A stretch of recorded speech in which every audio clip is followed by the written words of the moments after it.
In Middle-earth, artifacts are far more than objects. They are echoes of forgotten ages, bearing witness to unrivaled glory, treacherous betrayals, and the blood-soaked battles that shaped Arda. While legends like Andúril and the 3 elven rings shine bright in memory, countless other artifacts remain cloaked in shadow, their power no less extraordinary. These 12 lesser-known artifacts have altered fates, turned tides, and whispered their secrets to the bold. Some brought hope where none remained. Others flirted dangerously with corruption. So why have these artifacts been overlooked, and what hidden power do they still hold? Let's uncover their stories. Among the rolling hills of Drúadan Forest, the mysterious Drúdain, or Woses, lived as an ancient and reclusive people, shrouded in mystery. While their contributions to Middle-earth often went unnoticed by the wider world, their artifact stands out, the Drúadan Drums. These drums were not weapons or tools of destruction, but instruments of profound power, embodying the primal strength and determination of the Woses. The Drúadan drums were used during pivotal moments to guide their kin or ward off intruders. The deep, resonating beats could echo through the forest, creating an illusion of a vast army or overwhelming presence. This tactic was famously employed during the Siege of Gondor, when the Woses aided King Theoden by misleading Sauron's orcs with their rhythmic and strategic drumming, clearing a path for the Rohirrim to reach Minas Tirith. These drums were more than instruments. They were a symbol of unity, wisdom, and the ingenuity of the Drúdain. Despite being dismissed as primitive by many, the Woses demonstrated that true power often lies in resourcefulness and cooperation, proving that even the most unassuming artifacts can turn the tide of history.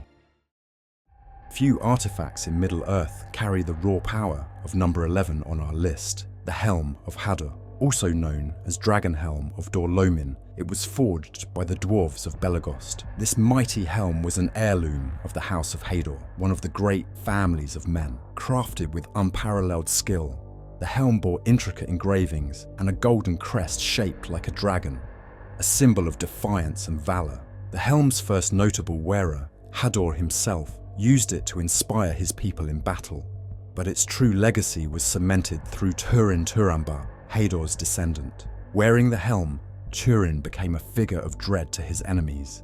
Orcs fled at the sight of its dragon-like visage, and the helm's protective enchantments shielded him from harm. Yet, the helm's legacy is bittersweet. Though it symbolized courage, it became tied to Turin's tragic fate, a reminder that even the greatest artifacts cannot escape the weight of destiny. Next we have the Elven-cloaks of Lothlórien. At first glance, the cloaks gifted to the Fellowship of the Ring might seem simple, woven by the elves of Lothlórien. These cloaks were far more than mere garments. Crafted from a material imbued with Galadriel's subtle magic, they offered unparalleled camouflage. Blending seamlessly with the natural surroundings, the cloaks protected Frodo and Sam from the watchful eyes of Sauron's forces as they journeyed into Mordor. Even Gollum, a creature accustomed to shadows and stealth, marveled at their power. But beyond their utility, the cloaks symbolized the enduring bond between the elves and the free peoples of Middle-earth. Their true strength lay not in flashy magic or brute force, but in the quiet assurance that hope and protection could still be found in a world darkened by evil.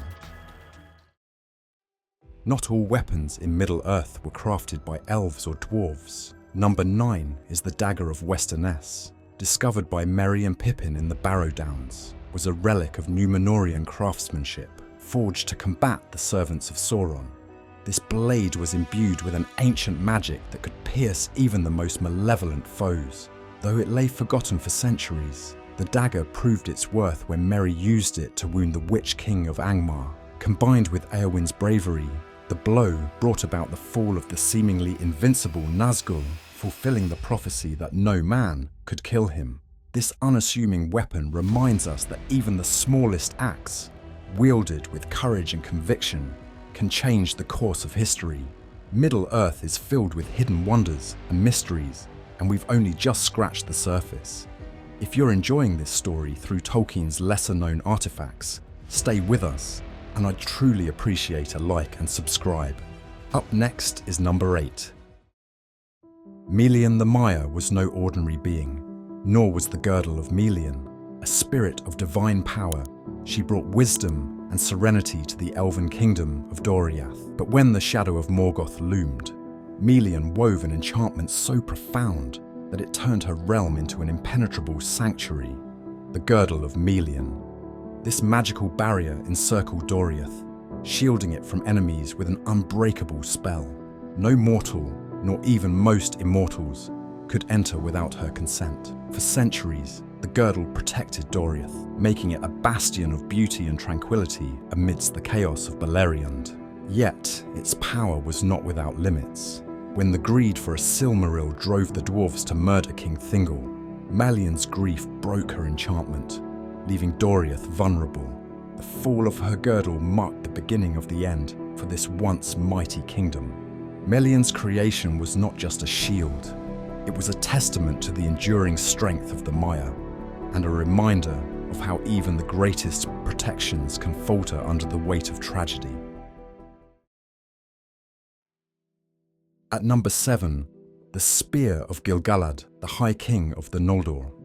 This was a weapon as sharp as its name, which means snow point in Sindarin.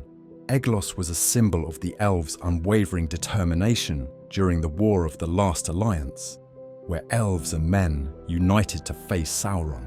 Gil-galad wielded Eglos with devastating skill, cutting down countless orcs and striking terror into the hearts of Sauron's minions.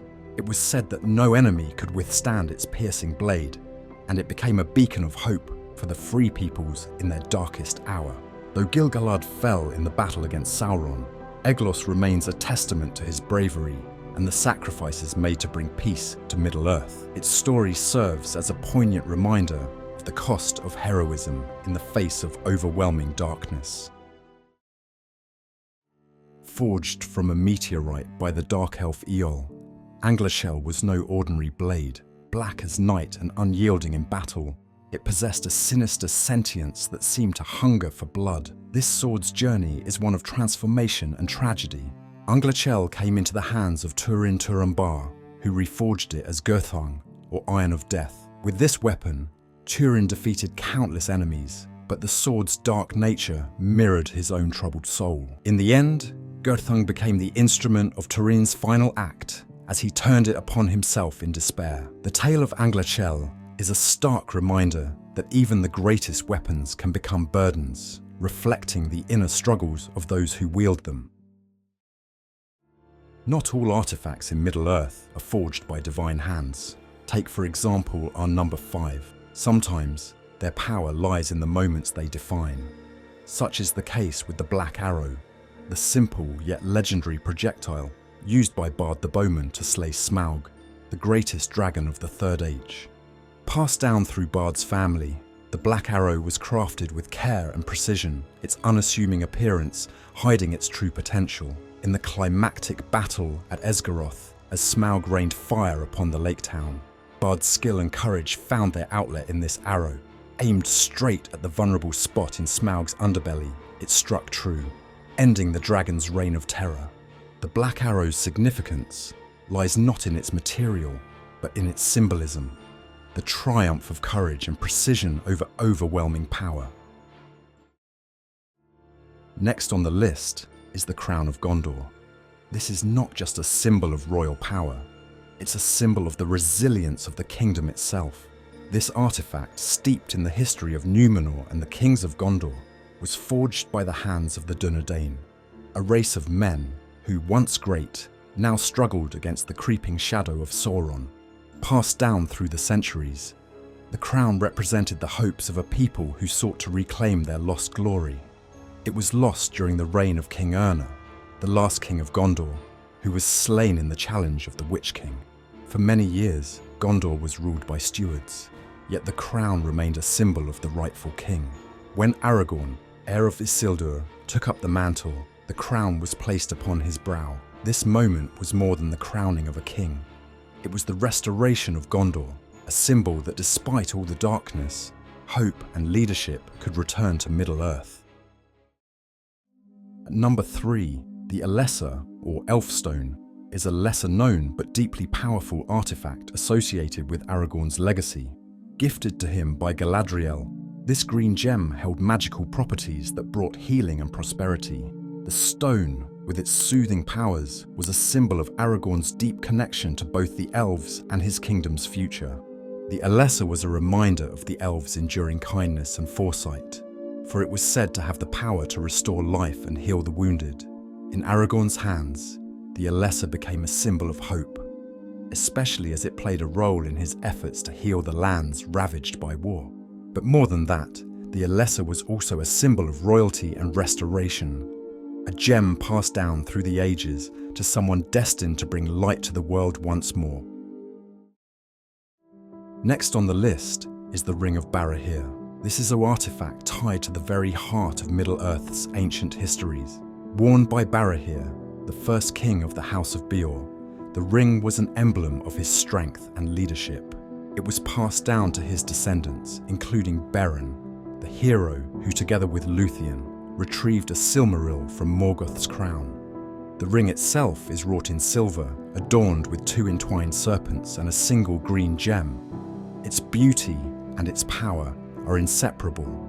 The ring represented not only the House of Beor's legacy, but also the connection between the free peoples of Middle-earth, forging bonds that would outlast even the greatest wars. When Aragorn receives it from Galadriel, it is symbolic of his lineage and the long, storied history that he carries with him into the future of Gondor and Arnor. The Ring of Barahir stands as a reminder that some powers, though worn by the faintest threads of the past, can shape the future.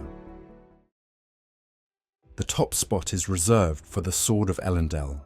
This artifact, once wielded by the great Númenórean king Elendil, is an artifact of unmatched significance in Middle-earth. The sword was forged in the days of Númenor and passed down through the kings of Arnor and Gondor. It was a weapon of unmatched strength, capable of cleaving through foes and becoming a symbol of kingship and rightful rule.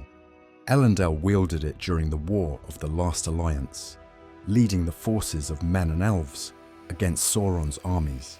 When he fell in battle, the sword was broken, but its legacy did not die with him. It was reforged and passed down to his son Isildur, who used it to cut the One Ring from Sauron's hand. After Isildur's death, the sword lay forgotten in Rivendell until Aragorn, the rightful heir to the throne of Gondor, received it and used it to reclaim his birthright. The Sword of Elendil represents not just the might of Númenor, but also the enduring power of royal bloodlines and the restoration of lost kingdoms. It is a symbol of enduring legacy, of a people who refuse to be forgotten. These artifacts are more than just objects. They are symbols of the forces that shape Middle-earth's history. Bravery, sacrifice, and the enduring battle between light and darkness. Some were forged to protect, some to inspire, and others to heal. Yet each of them played a pivotal role in the stories we hold dear.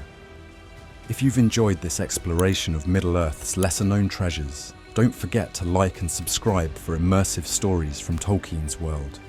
After all, there are always more stories waiting to be discovered.